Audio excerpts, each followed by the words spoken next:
Voltamos com o nosso papo direto, estamos conversando com o advogado Marcelo Paes. Estamos falando sobre as mudanças que vêm ocorrendo no mundo jurídico por conta da pandemia. O coronavírus veio, muitas coisas tiveram que ser mudadas. Uma delas, a primeira delas, inclusive, foi a necessidade do isolamento social. Não só aqui em Paranaguá, mas em todas as cidades em que a doença começou a surgir, o primeiro passo, praticamente, das autoridades foi pedir para que as pessoas evitassem, ficassem em quarentena, de certa forma, já promovessem o isolamento social ficando em casa. E depois, na sequência, a questão do distanciamento, onde quer que elas fossem e tudo mais. Em Paranaguá, não foi diferente. Só que essas situações que o coronavírus acabou provocando também mexeram com o dia a dia de muita gente.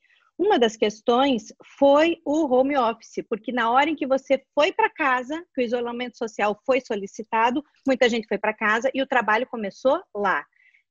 Marcelo, me diz uma coisa. Como é que é essa questão de home office? E eu acho que ainda tem muita gente com dúvida justamente assim, como tratar com o seu empregador a questão do que fazer e como fazer, o horário permanece o mesmo. Eu vou te dizer pela minha experiência. Eu sentia que ficar ali, de repente, um período na frente do computador à disposição, daqui a pouco eu parava para fazer um almoço ou alguma coisa assim, porque você está em casa, e aí você, de repente, fica faltando com este tempo com relação ao seu empregador. Como é que funciona essa questão, essa negociação? Como é que deve ser essa conversa da pessoa que é colocada em home office com o seu empregador? O que você indica? Tá, Luciane, primeiro essa questão do home office, ela não é algo novo, né? Nos grandes centros isso já se praticava, né? São Paulo, Curitiba, em decorrência às vezes da distância entre o trabalho e o emprego, né? Isso já se utilizava e facilita muito, né? Vai muito do perfil também do funcionário saber fazer esse período de home office de uma forma responsável e producente, né? É o que se espera, tá? Então, a pandemia ela vem a impor, né, que o governo aí editasse uma medida provisória, que é a medida provisória número 927 de 2020, e ela vem a normatizar, então, esse regime de teletrabalho, tá? Esse regime durante o período aí da calamidade pública, né? Então, assim, ó, o home office ele pode ser adotado naquelas funções, né, em que o empregado ele não é essencial no ambiente da empresa, tá? Não é essencial no local de trabalho e as tarefas elas possam ser executadas aí à distância. A questão do home office é uma deliberação do empregador, né? Devido à medida provisória é o empregador que escolhe essa questão. E daí você pergunta, tá? Mas e com respeito a equipamentos, né? Para esse momento, acaso o funcionário não disponha de estrutura, né, para exercer o home office em sua casa, é obrigação aí da empresa, né, providenciar essa estrutura, esse material para que o funcionário possa atuar dessa forma. E se o pedido parte do empregado? Chefe, eu tenho criança em casa, eu acho que eu consigo dar conta, não é iniciativa do empregador, mas o empregador entende aquela situação e de repente até aceita. No caso até dos equipamentos, por exemplo. Bom, se você quer, entendo eu, né? Se você quer, você quem vai ter que, de repente, dar conta de disponibilizar isso. É assim ou não? Uhum. Veja, Luciane, na verdade, como é discricionariedade do empregador, né, tudo pode ser conversado. Aí, se o empregado manifesta essa intenção, né, e existe a possibilidade de repente, ser producente, porque isso caminha, inclusive, de acordo, né, com o momento, essa possibilidade de isolamento social, né, eu acho que tudo depende da conversa entre ambos, né, para que a coisa se estabeleça da melhor forma possível, né, para que ambos saiam ganhando dessa questão, aí, dessa implementação de home office. Mas a redução de salário, ele pode acontecer em algum momento? Veja, já existe a possibilidade, né? Eu não sou especialista na área, mas já existe previsão, sim, né, para você reduzir jornada de trabalho e de uma forma equânime também a redução salarial, né, para esse momento, excepcionalmente para esse momento. Né? Me fala uma coisa, voltando um pouquinho naquela situação que você falou no primeiro bloco sobre valores de aluguel. Só para deixar assim claro, veio uma dúvida aqui do pessoal, eles podem ser revistos nessa pandemia? Surgiu um projeto de lei, né? Eu tenho o número dele aqui, o projeto número 1179 de 2020. Ele continha, inclusive no texto dele, a possibilidade de se impedir, né, decisões liminares de despejo para esse momento de calamidade. Tá? Esse trecho do texto, né, ele foi suprimido. Tá? Ele foi suprimido. Todavia, existe base, sim, né, para se trabalhar do aluguel, né? Por exemplo, buscar, talvez, no primeiro momento, a rescisão do contrato sem multa, ou a suspensão do pagamento, ou a redução, né, equitativa do valor do aluguel para esse momento. O que a gente orienta é que o locatário vá conversar com o seu locador, explique a situação, porque esses casos eles têm que ser analisados individualmente.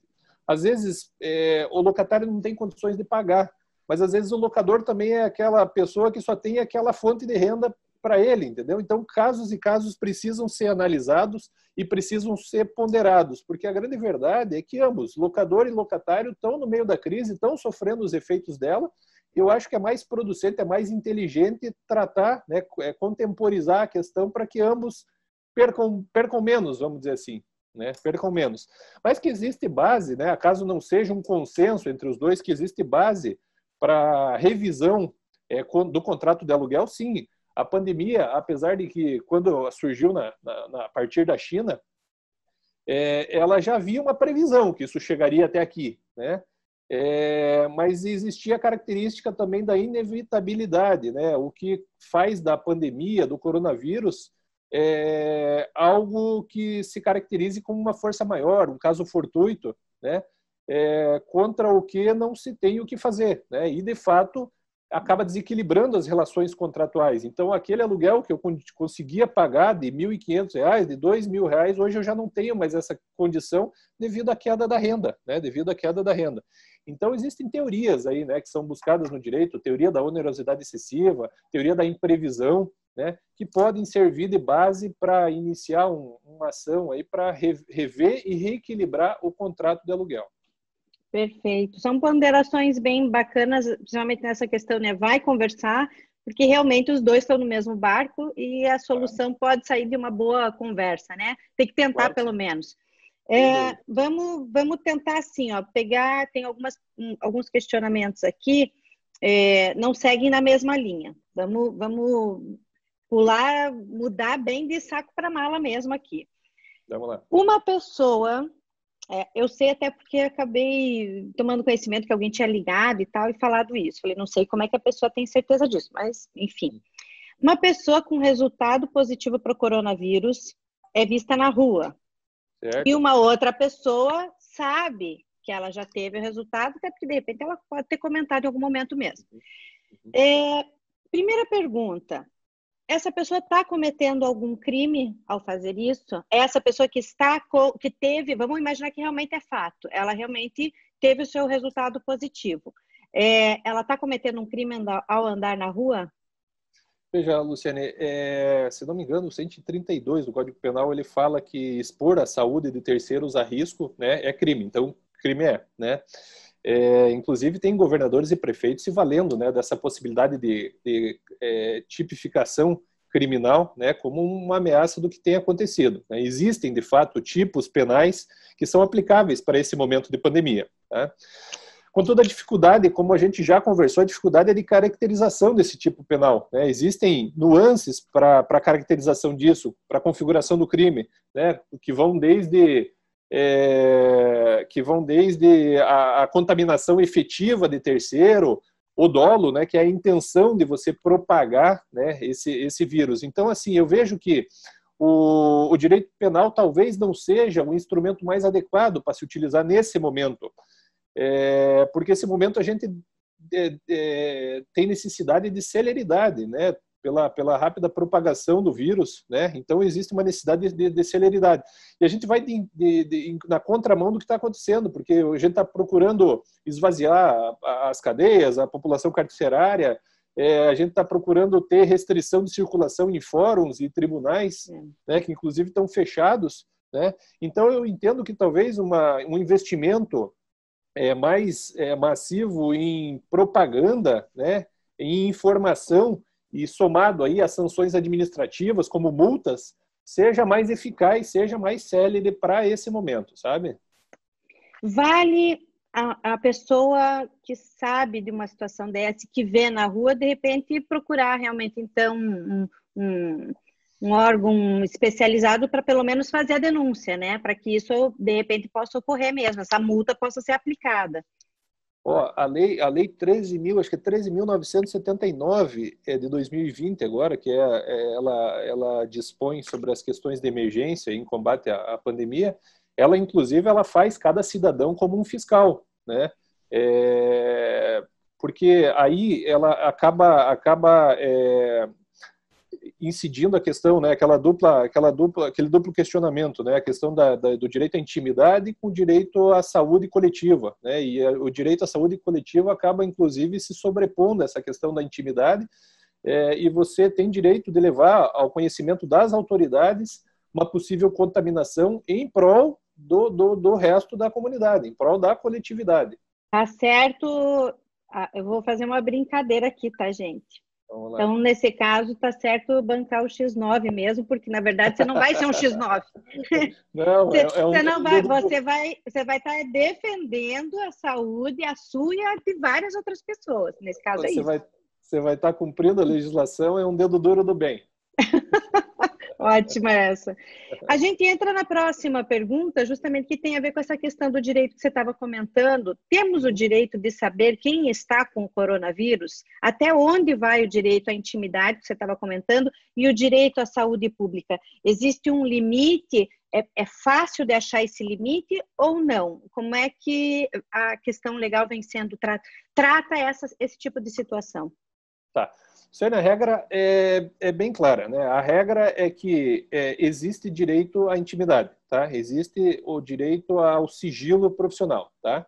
Contudo, estamos tratando de uma pandemia, estamos tratando de uma doença que é de notificação compulsória. Ou seja, quem toma conhecimento dela, né, o médico, por exemplo, tem que levar ao conhecimento das autoridades de saúde, seja o Ministério da Saúde, as secretarias de saúde, tanto para fins de controle, de estatística, para as prontas providências, né, do poder público, né?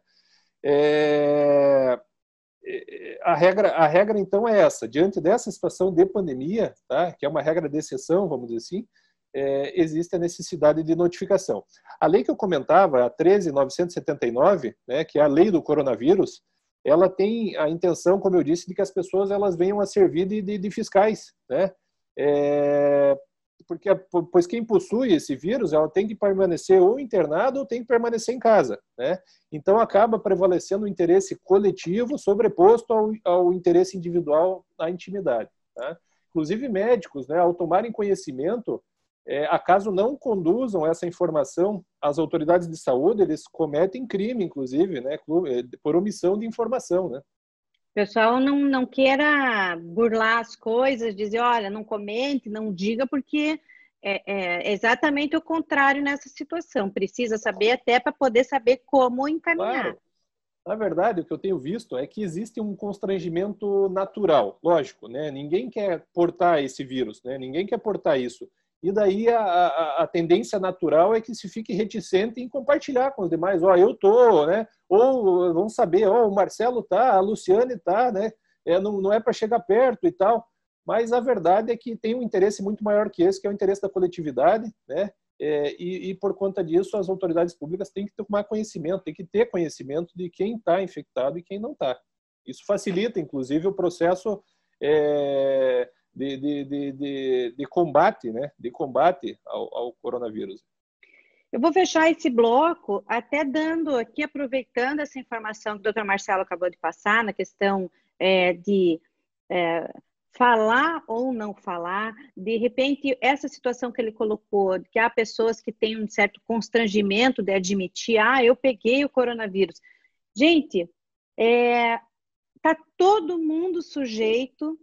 O que as autoridades comentam é que todas essas formas da gente se proteger, ficar em casa, ou quando sair usar a máscara, não esquecer de lavar a mão na hora que sai, na hora que chega em casa, no meio do caminho, se puder passar um álcool em gel por conta do que tocou em alguma coisa e tal. Tudo isso, ele não é para evitar que você não pegue, fazer com que você se proteja e você não vai pegar o coronavírus. Tudo isso é só para reduzir riscos. Ele não elimina a possibilidade, ele diminui os riscos, ele diminui o percentual de chance que você vai ter. Mas ao se arriscar, ao sair de casa, você tendo o seu ambiente protegido, ótimo. Saiu de casa, você está correndo risco o tempo todo. Então não tenha vergonha de dizer, não tenha receio, não tenha constrangimento, você tem mais é que avisar as pessoas, inclusive aquelas pelas quais, de repente, naquele período você começar a lembrar assim, mas eu fui em tal lugar, mas eu falei com o fulano, mas eu falei com o Beltrano. Liga, avisa, estou com Covid positivo, espera aí um tempo, converse com o teu chefe, veja aí o que você vai fazer, se vai ficar em quarentena ou não vai, aproveite, você vai estar ajudando, não tenha constrangimento de fazer isso. É uma questão de respeito, de respeito ao próximo, né, Luciane? Uma questão de lealdade social também, né? Isso a gente tem que ter. Às vezes as pessoas ficam com vergonha, como você disse, foi muito bem lembrado, mas a gente precisa deixar a vergonha de lado e pensar realmente no próximo. Isso é o que vale mais. Papo Direto vai dar uma paradinha, vai para o intervalo e a gente já volta.